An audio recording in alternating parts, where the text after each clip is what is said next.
So if you are an avid viewer of my channel, you'll probably notice that I tend to be negative and dole out critique. I wanted to buck that trend and I wanted to get it more positive. With that, we're at New Canaan Diner, New Canaan, Connecticut. Actually changed ownership. Now it's called the Diner New Canaan, but that's beside the point. It's pretty much the exact same layout, the exact same vibe. I've been coming here for probably 20 years. We're on Forest Street, New Canaan, Connecticut. I'm gonna order the same thing I've been ordering since I was a young boy. To me, if there's a single type of restaurant that I would kind of ascribe to the identity of the United States, it would be the diner. Maybe steakhouses, maybe like, I don't even know. That's the only other thing I can think of, but it's diners. Think about your favorite movie scenes, like your favorite movies of all time. You probably have a diner or some sort of diner-esque vibe at some point. Just a quick background, diners first came to America in the late 1800s. They were sort of like late night lunch carts for night workers. There was a man named Walter Scott in Providence who fed night laborers out of a wagon. Eventually they became the diners we know today. And of course, when you think of a modern diner, you still have that neon, that aluminum, the Art Deco aesthetic. We'll go inside in a minute. We'll truly explore that vibe. I'm just so excited to be here. I just know this is going to be a positive review. This is also like a biased sort of childhood review. I wanted to turn back the clocks for this one, take you along with the journey. So with that, let's go inside.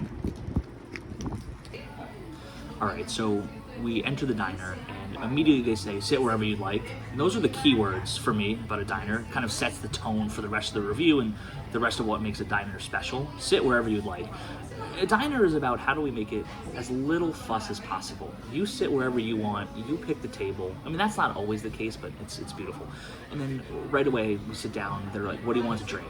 It's such a quick level of turnaround because they just want to get you in and out. You're here to just eat, enjoy yourself. It's not about the fuss. And then of course, Diet Coke and water, that's my go-to. Look at the cups here. These are like beautiful diner cups, the big, the red plastic, then of course the soda, just teeming with ice. The volume is uncannily like amazing. And right away, you're just in good hands. So with that, I'm gonna do a quick tour of the space. This is a beautiful diner. It has that sort of retro futurism. There's a certain word for it, I don't remember now, but I'll find it. And we'll go from there. So the diner aesthetic, the physicality of a diner is, as essential to the core theme of the restaurant as the food itself. So diners kind of evoke a sense of Art Deco, American nostalgia, the jet age. There is a lot of aluminum, reflective glass, vinyl, checkered floors, the tiles, multicolored. It is very popping. And this is probably just a classic example. I mean, look at that. It kind of reminds you of like the front of a car or something. And then of course, look at the ceiling. They put a lot of effort into this space. Like I said, we're out here on Forest Street. This diner has a lot of history for me. I've been coming here since I was a young kid. I would always want to get one of the corner booths, looking out onto the window. You just can't beat it. Not much to say. Mozzarella sticks, classic diner order. I love also the plate design. It kind of matches the floors. The only maybe point I would add, I sometimes like the bed of lettuce underneath the mozzarella sticks. It adds a little bit of visual contrast. Even it tastes good with marinara. But that's the last negative thing you're going to hear me say, and probably the only negative thing you're going to hear me say. This diner is second to none. These mozzarella sticks, look at this dip. And let's do a crunch. ASMR. It simply does not get better. This is what my mother ordered.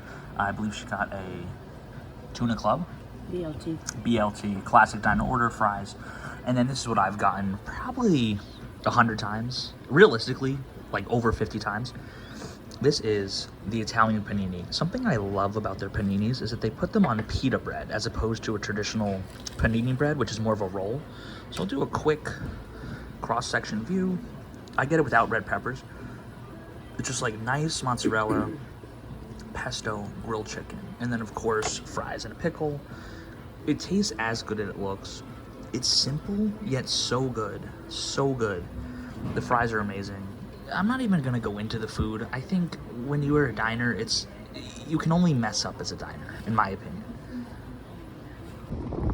So that concludes our meal. As you can see, I loved all of it. This was not really like a a guessing game for me. It was exactly as I thought it was going to be. That's the key thing. Diners are about consistency, quick turnover, call back to American jet age, retrofuturism, the post-World War II boom. I think a lot of America's greatest features are sort of co-assigned or co-entwined with the diner. One final point, you might be like, why is he so chill and giving such a high review? Keep in mind, a main determinant for me is cost. All the food you just saw, drinks, the appetizer, the entrees, $66. Compare that to, dare I say, should I even say their name, Benihana, over $100 for less food for one person. So to me, the cheaper you are, the more leeway you have in terms of quality. But in my opinion, a diner, it's such a simple, classic thing that all you can really do is mess it up. To me, this place doesn't mess it up. They take something simple, they take it good, they execute it flawlessly. They don't focus on fuss. We had our food within 4 minutes, not even a joke. We had our drink within 30 seconds. We love that. We love that. And so with that, see you on the next review.